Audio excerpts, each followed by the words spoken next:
ఇది ఇప్పటికే హరీష్ రావును విచారణ చేసిన తర్వాత సో 2 రోజుల వ్యవధిలోనే అంటే దాదాపుగా 48 గంటల వ్యవధిలోనే పార్టీ వర్కింగ్ ప్రెసిడెంట్ గా ఉన్నటువంటి కేటీఆర్ ను కూడా విచారణకు పిలవడం అనేటువంటిది.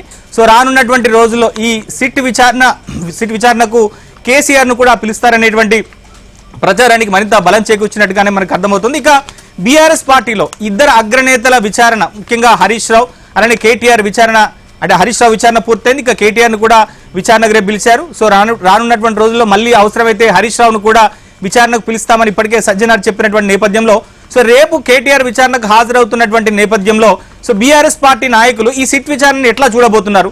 ఇప్పటికే వాళ్ళు కొన్ని రాజకీయమైనటువంటి ఆరోపణలు కూడా చేస్తున్నారు. సో రానున్నటువంటి రోజుల్లో మున్సిపల్ ఎన్నికలకు సంబంధించిన షెడ్యూల్ విడుదలవుతున్నటువంటి నేపథ్యంలో పూర్తిగా కక్ష సాధింపు చర్యలే అని చెప్పేసి బీఆర్ఎస్ నేతలు చెప్తున్నారు. సో మరోవైపు విచారణకు పిలిచినా తాము భయపడేది లేదు అని చెప్తున్నారు. అసలు ఫోన్ ట్యాపింగే జరగలేదనేటువంటి అంశాన్ని హరీష్ రావు కేటీఆర్ చెప్తున్నారు. సో మరోవైపు ఫోన్ ట్యాపింగ్ తాము ఎక్కడ కూడా చేయలేదు, కొంత ఇన్ఫర్మేషన్ కోసమే పోలీస్ అధికారులు చేసి ఉండొచ్చు అని చెప్పేసి కూడా దాని మీద వాళ్ళు ఒక క్లారిటీ ఇస్తున్నటువంటి పరిస్థితి కనిపిస్తుంది. సో మా ప్రతినిధి బీఆర్ఎస్ కార్యాలయం దగ్గర నరేష్ ఉన్నారు. సో నరేష్తో మాట్లాడదాం. సో నరేష్, ఆల్రెడీ కేటీఆర్ ఇప్పటికే కేసీఆర్ ఫామ్ హౌస్ కు చేరుకుంటున్నట్టుగా తెలుస్తుంది. మరోవైపు హరీష్ రావు కూడా కేసీఆర్ ఫామ్ హౌస్ కు కాసేపట్లో చేరబోతున్నారు. సో కేటీఆర్ తో కూడా వాళ్ళు భేటీ కాబోతున్నారు. సో కేసీఆర్ ను కూడా మరికొద్ది రోజుల్లో అంటే ఒక వారం రోజుల వ్యవధిలోనే సిట్ విచారణకు పిలుస్తారనేటువంటి ప్రచారం జరుగుతోంది. సో మొత్తం మీద ఈ వ్యవహారం అంతా బీఆర్ఎస్ లో సో ఎట్లాంటి చర్చ జరుగుతోంది? సో ఈ విచారణను బీఆర్ఎస్ పార్టీ ఎట్లా కౌంటర్ చేయబోతోంది? దానికి ప్రధాన ప్రతిపక్షం బీఆర్ఎస్ ను ఏదైతే సిట్ అంశం తర్జనభర్జన చేస్తుంది, ఉక్కిరి బిక్కిరి చేసేస్తుందని చెప్పవచ్చు. అటు కీలక నాయకులుగా ఉన్న హరీష్ రావు, కేటీఆర్, ఇప్పుడు హరీష్ రావు అయిపోయింది, ఇప్పుడు కేటీఆర్ వంతు వచ్చింది. నెక్స్ట్ ఎవరనే చర్చ బీఆర్ఎస్ పార్టీలో ప్రధానంగా జరుగుతుంది. ఒకవైపు మున్సిపల్ ఎన్నికల కోసం బీఆర్ఎస్ పార్టీ నాయకత్వం సిద్ధమవుతుంటే ఇంకొక వైపు కేసులు విచారణ పేరుతో ఆ నాయకత్వాన్ని ఏదైతే చిందరవందర చేస్తున్నారనేది వీళ్ళ ఆరోపణగా ఉంది. సో మొత్తానికి అంటే పైకి వాళ్ళు విచారణకి హాజరవుతాము, ఎట్టి పరిస్థితుల్లోనూ పోలీసులు సహకరిస్తామని చెప్పి మేకపోతు గాంభీర్యం ప్రదర్శిస్తున్నప్పటికీ కూడా లోలోన ఒకవైపు చికాకు పెట్టించే అంశంగా కూడా బీఆర్ఎస్ పార్టీ నాయకత్వం చూస్తోంది. కాసేపట్లోనే సిరిసిల్లలో ప్రస్తుతం కేటీఆర్ ఉన్నారు, మెదక్లో హరీష్ రావు ఉన్నారు.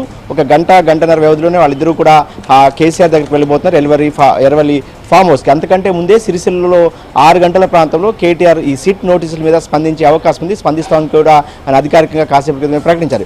ఇదిలా ఉంటే ఎర్వల్లి ఫామ్ హౌస్లో ఒక కీలకమైన సమావేశం జరగబోతుంది. రేపు కేటీఆర్ విచారణకు వెళ్ళబోతున్న నేపథ్యంలో ఎలా దీని మీద వ్యవహరించాలి అనేది కూడా న్యాయవాదులతో సంప్రదింపులు జరిపే అవకాశం ఉంది. మొన్న మనం చూసాం, మంగళవారం రోజు ఉదయం హరీష్ రావు తన నివాసంలో న్యాయవాదులతో సమావేశమయ్యి ఎలాంటి ప్రశ్నలు ఎదురు కాబోతున్నాయి, వాటికి ఎలా ఆన్సర్ చేయాలి, అసలు జరిగినది ఏంటి, తను ఎంతవరకు తన పరిధి ఏంటి అనేది కూడా న్యాయ నిపుణులతో సంప్రదింపులు జరిపిన తర్వాత హరీష్ రావు విచారణకు వెళ్ళారు. దాదాపు 7:30 గంటల పాటు ఆయన సుదీర్ఘంగా సిట్ ప్రశ్నించింది.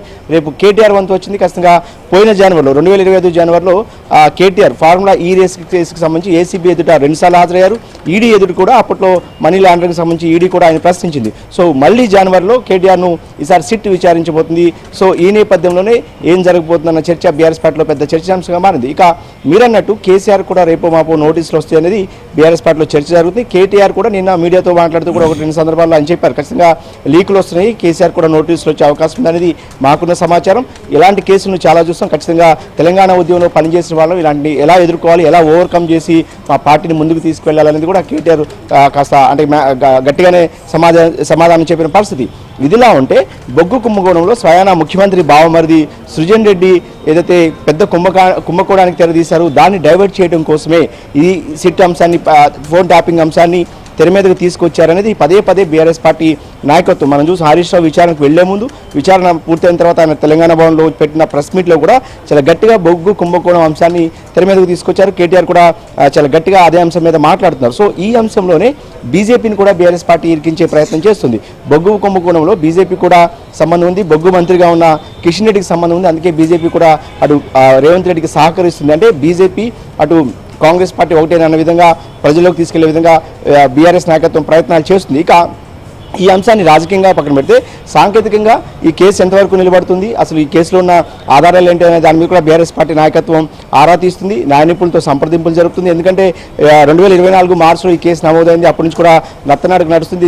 వీలైనంత త్వరగా తేల్చాలనేది అటు బీజేపీ నుంచి వినిపిస్తున్న వాయిస్ కావచ్చు, అదేవిధంగా బీఆర్ఎస్ మాత్రం ఖచ్చితంగా ఇది అవకాశం అంటే ప్రభుత్వానికి ఎప్పుడు అవసరం ఉంటే అప్పుడు ఈ కేసును బయటకు తీసి ప్రధాన ప్రతిపక్షంగా ఉన్న తమను ఇబ్బంది పెడుతుంది, ప్రజల్లోకి వెళ్లే క్రమంలో తమకు కాళ్లకు బంధం వేస్తుంది అనేది ఇటు హరీష్ రావు కావచ్చు, కేటీఆర్ కావచ్చు, బీఆర్ఎస్ పార్టీ నాయకత్వాన్ని కూడా ఆరోపిస్తుంది. ఇక రేపు కేటీఆర్ విచారణకు హాజరు కాబోతున్న నేపథ్యంలో ఖచ్చితంగా హై టెన్షన్ వాతావరణం ఉండే అవకాశం కనిపిస్తుంది. గత సంవత్సరం మనం చూస్తాం కేటీఆర్ ఏసీబీ విచారణకు వెళ్ళిన సందర్భంలో చాలా పెద్ద ఎత్తున తెలంగాణ భవన్ నుంచి ఏసీబీ ఆఫీస్ వరకు కూడా బీఆర్ఎస్ శ్రేణులన్నీ కూడా రోడ్డు మీద బైఠాయించాయి, పెద్ద ఎత్తున ఆందోళనకు దిగారు. సో ఇంకొక అంశాన్ని కూడా కాసేపటి క్రితమే సోమవారం లేవనెత్తారు.